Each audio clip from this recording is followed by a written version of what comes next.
So we're going to keep talking about proportions today, and today we're going to actually talk about how I can solve a problem using proportions rather than just kind of cross multiplying and solving for a variable, stuff like that. We want to talk about how if I'm given an actual problem, like you'll see in the bottom part of the notes, how I can use a proportion to solve it. So it gives us this little blurb up here. It says proportions can be used to solve word problems in which there is a constant rate. Remember that word that we talked about when we were talking about rates and ratios. It tells us it's very important to stay consistent when setting up your proportions. The units must match on each side of the equal sign. Which of the following equations is a valid proportion?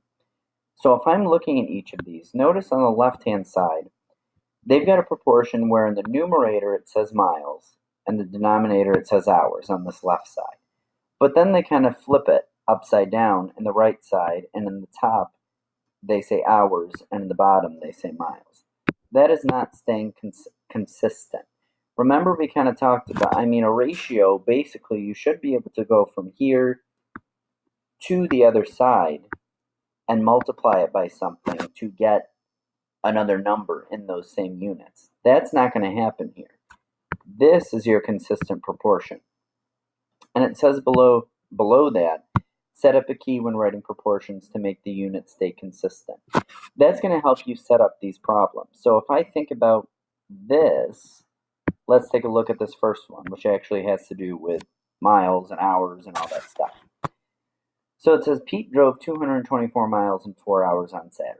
If he drives at the same rate, remember that word rate, on Sunday, how long would it take him to drive 490 miles? So I'm going to start to set up a key here. If you've got different colored highlighters, I would suggest using those and kind of highlighting the stuff that is the same. So like, for example, I see twice in there, I got miles. I got 224 miles, I have 490 miles.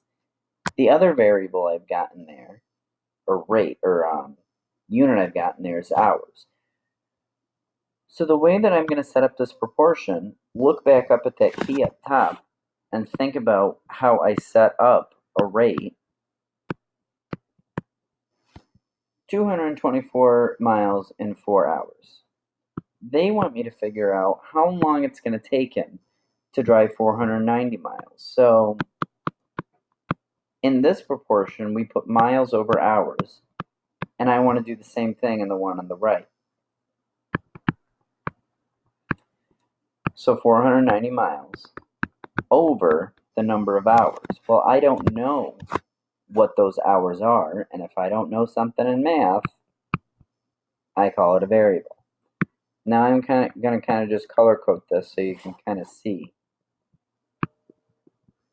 Notice I put both my yellows on top. I put my pink on bottom. My other pink, I don't know. That's where I'm going to go into solving this proportion. So remember, the way I'm solving proportions is that cross multiplication, the butterfly method, if you want to call it that. So I'm going to have 224x, 224 times x, equals 4 times 490, which if I do that math out, 224x equals 1,960. Now remember, now that I'm here, I need to undo this over here. 224 is being multiplied by x. To undo it, I divide by 224. And when I do that math, I'm going to get x equals 8.75. So what that's basically saying is in order to go, if I'm going at this rate, 224 miles over 4 hours, it's going to take me 8.75 hours to get 490 miles. Let's try number 2. So it says approximately 4 out of 5 students in Mrs. Haynes' 7th grade math class have cell phones. If there are 365 students in the 7th grade, how many would you expect to have a cell phone? Now this one's a little bit trickier. It's a little less kind of black and white, I guess. So they're saying basically what this is saying is 4 students have cell phones. If you give me 5 students, 4 of them are going to have a cell phone. Whereas 5 is my total number of students. So this is essentially the same unit as that 5. That 365 is the same unit as 5. So the way I'm going to set up my proportion, it's a little bit different this time because now they're giving me a different piece of this is going to be x. 4 out of 5 shows those kids that have a cell phone. Remember we said that down here, this 5 was my total number of students. So that's where my 365 is going to go. Only thing that I don't have is that piece up there. The number of that bigger total, 365, that don't have a cell phone. Or sorry, that do have a cell phone.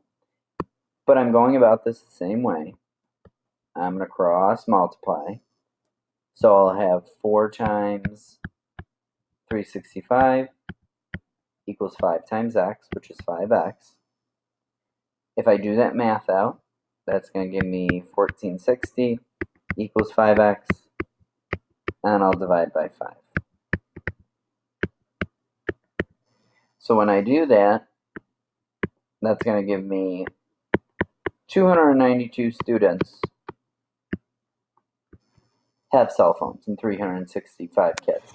And if you do that math, if you see what that ratio actually is, if you reduce that out, you're going to see that that's the same thing as 4/5, which is what we want. We want it to equal that left side of the proportion. So now why don't you guys go down and try these other two. Don't let this fraction scare you in number 4. Think about if I'm putting this in a fraction anyway, what's going to make this easier? What do I have to switch that to make it a little bit easier for us?